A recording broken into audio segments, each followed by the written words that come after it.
साथियों, तो सीटेट का एक बहुत ही मोस्ट इम्पोर्टेंट टॉपिक जिसको आप एनईपी 2020 के नाम से जानते हैं।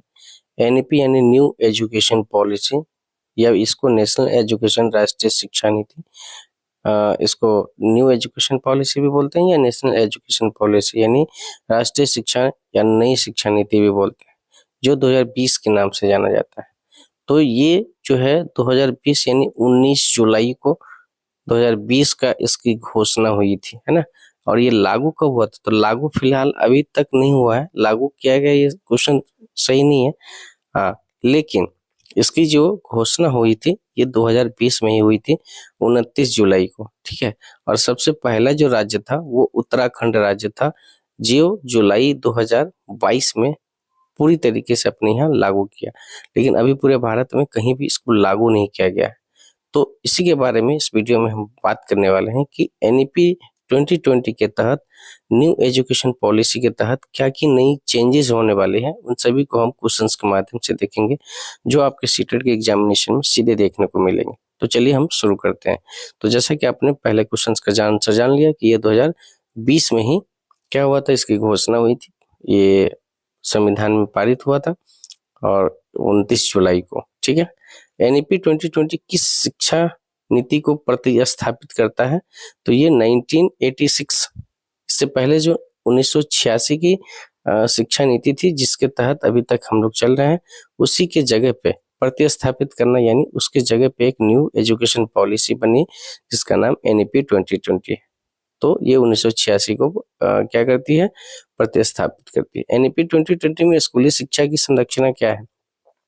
तो अभी हमारी शिक्षा क्या है, हमारी शिक्षा क्या है? शुरुआती के 5 साल प्राइमरी एजुकेशन, 6 to 8 के 3 साल, ये पूरी तरीके से ढांचा चेंज होने वाली है। और यहीं पे एनईपी के तहत ही कहा जा रहा है कि बोर्ड का जो 10th का एग्जामिनेशन है उसको खत्म करके डायरेक्ट 12th, ये क्या है 533, पहला 5 साल जो है वो प्री प्राइमरी होगा, जिसमें आपके नर्सरी, एलकेजी, यूकेजी और 1 और 2, ये बच्चे जो अभी तक आंगनवाड़ी में बच्चे पढ़ते थे कक्षा 3 से 3 साल, 4 साल, 5 साल और 6, 7, 8, यानी 6, 7, 8 जो है 6 साल के बाद बच्चे आपके प्राइमरी स्कूल में आते थे। तो वो 5 क्लासेज यानी प्री प्राइमरी में नर्सरी, एलकेजी, यूकेजी और केजी, यूकेजी कहिए, और 1 और 2, तो ये प्री प्राइमरी हो गया। और 3 क्लास आपके प्राइमरी रह जाएंगे, जिसमें आपके 3, 4, 5 हो जाएंगे, और उसके बाद 6 to 8 जस्ट का टेस्ट रहेगा, और उसके बाद सीधे 9 to 12 हो जाएगा 4 में, जिसमें 9, 10th, 11 और 12th, ये नई संरचना, नई ढांचा है, नया स्ट्रक्चर कह लीजिए, जो कि एनईपी 2020 का है। तो इसका करेक्ट आंसर हो जाएगा ऑप्शन नंबर सी। अब देखिए इस संरचना में 5 किस किस चरण को दर्शाता है? तो अभी हमने बताया कि आधारभूत यानी फाउंडेशनल स्टेज को दर्शाता है, जिसमें बच्चे प्री प्राइमरी में, जिसमें आंगनबाड़ी भी, अभी या उसको बाल वाटिका के नाम से भी आप जानते हैं। एनईपी 2020 में प्राइमरी शिक्षा किस आयु वर्ग के लिए है? तो यहाँ पे आप देखेंगे एनईपी 20 प्राइमरी शिक्षा, यानी प्राइमरी शिक्षा आपको हो गए 3 से 8 साल के बच्चों के लिए, ठीक है, ऑप्शन नंबर सी। उसके बाद आपके 6 to 8 में चले जाएंगे, ठीक ना, प्रारंभिक शिक्षा। चलिए, एनईपी 2020 के अनुसार मातृभाषा में शिक्षा किस क्लास तक? तो ये आपके कम से कम 5 क्लास तक के बच्चे को उसकी मातृभाषा में, यानी उसके लोकल लैंग्वेज में आपको एजुकेशन देनी है। एनईपी 2020 में CECC का फुल फॉर्म क्या है? तो ये होता है एजुकेशन चाइल्ड केयर, क्या है? Early child care and education, यानी ऑप्शन क्या हो जाएगा? Early childhood care and education, option number B इसका करेक्ट आंसर हो जाता है, ठीक है। एनईपी 2020 के अनुसार मूल्यांकन का मुख्य उद्देश्य क्या होता है? तो ये होता है शिक्षा का में सुधार, यानी जब तक हम बच्चे का मूल्यांकन नहीं करेंगे, पता कैसे चलेगा कि बच्चे शिक्षा में किस पोर्शन में बच्चे का सुधार करना है? तो बच्चे में सुधार सीखने में। एनईपी 2020 में बोर्ड परीक्षा को कैसे बनाने की बात की जा रही है? तो ये कम दबाव वाली होनी चाहिए, जिसमें बच्चे का मेंटल प्रेशर कम हो। एनईपी 2020 के अनुसार रिपोर्ट कार्ड किस प्रकार का होगा? तो ये 360 प्रगति रिपोर्ट होगा, यानी हॉलिस्टिक प्रोग्रेस, समग्र विकास की चारों दिशा में होगी, है ना, 360 डिग्री में होगी, यानी बच्चों के नैतिक में, बच्चों के शारीरिक, बच्चों के खेल कूद से संबंधित, स्टडी से संबंधित, यानी 360 इसका क्या होगा, मेन आपका रिकॉर्ड होगा, रिपोर्ट होगा। एनईपी 2020 में बहुभाषावाद यानी मल्टीलिंग्विस्टिक पर जोर दिया गया है संज्ञानात्मक विकास के हेतु, कॉग्निटिव डेवलपमेंट में ये चीजें आपके इसके लिए किया गया। एनईपी 2020 के अनुसार शिक्षक की शिक्षा न्यूनतम योग्यता क्या होगी, तो अब जो होगी वो इंटीग्रेटेड बीए प्लस बीएड यानी 4 वर्षीय समेकित बीएड हो जाएंगे। जब से एनईपी 2020 लागू हो जाएगा उसके बाद 4 वर्षों का बीएड कंपलसरी हो जाएगा शिक्षकों के लिए, ठीक है।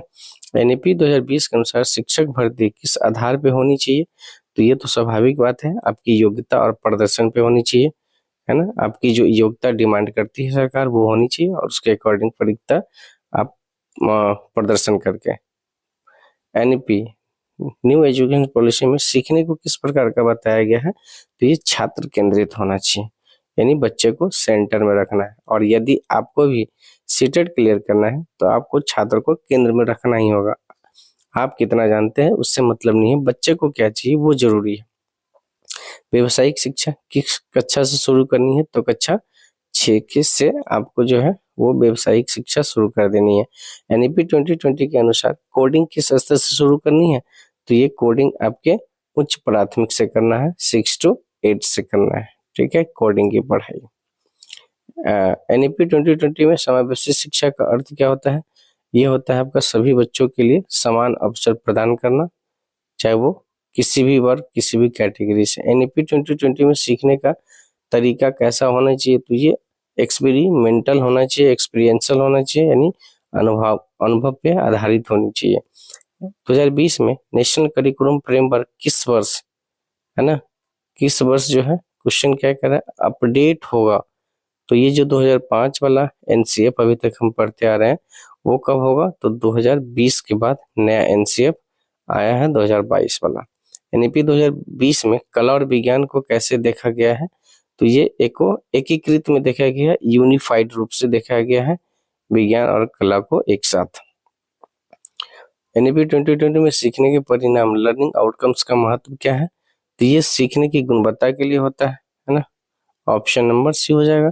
एनईपी 2020 में स्कूलों को कैसे विकसित करने की बात की गई है, तो ये स्कूल कॉम्प्लेक्स और क्लस्टर में विकसित करने की बात की गई है। एनईपी 2020 में डिजिटल शिक्षा का उद्देश्य क्या है, सीखने को सुलभ बनाना, है ना। बच्चे डिजिटली जब जुड़ेंगे, चूंकि अभी जमाना ही डिजिटल का है और डिजिटल में जब बच्चे डिजिटली नहीं हो पाएंगे तो वो कहीं ना कहीं पीछे रह जाएंगे। एनईपी 2020 में परीक्षा सुधार का लक्ष्य क्या है, तो ये है तनाव कम करना, क्योंकि प्रेशर जो है बहुत चीजें आपको गड़बड़ा देती है। एनईपी 2020 में सीखने का मूल्यांकन किस प्रकार होना चाहिए, वार्षिक तो बिल्कुल नहीं होना चाहिए, ये आपका सतत और व्यापक, कई बार बोला गया है, इस शब्द को आप एकदम गांठ बांध लीजिए। जहां भी बच्चे के आकलन और मूल्यांकन की बात करें तो वो सतत और व्यापक होनी चाहिए, कंटिन्यूअस एंड कॉम्प्रिहेंसिव होनी चाहिए। एनईपी 2020 में शिक्षक की भूमिका क्या होगी, तो ये एक मार्गदर्शक और सहायक दोनों होता है, रास्ता दिखाने वाला और अगर कहीं गलती हो तो उसको सुधारने वाला। एनईपी 2020 के अनुसार शिक्षा का उद्देश्य क्या है, तो अभी हमने शुरू में बताया था समग्र विकास, हॉलिस्टिक प्रोग्रेस जो है वो जो एनईपी 2020 का जो उद्देश्य है, पर्पस है, वो हॉलिस्टिक प्रोग्रेस। 2020 में लचीलापन किसमें है, तो ये विषय और पाठ्यक्रम चयन में है। अब बच्चे जो है, जो एनईपी का जो मुख्य उद्देश्य है, अब देखिएगा बहुत सारी चेंजिंग होगी शिक्षा व्यवस्था में, बच्चे जिस हिसाब से चयन कर सके पाठ्यक्रम का, इसमें कोई बैरियर नहीं रहने वाला है। एनईपी 2020 में बाल केंद्रित शिक्षा का अर्थ है बच्चों की रुचि और क्षमता के अनुसार और उसके आधार पे उसको एजुकेशन प्रोवाइड करना।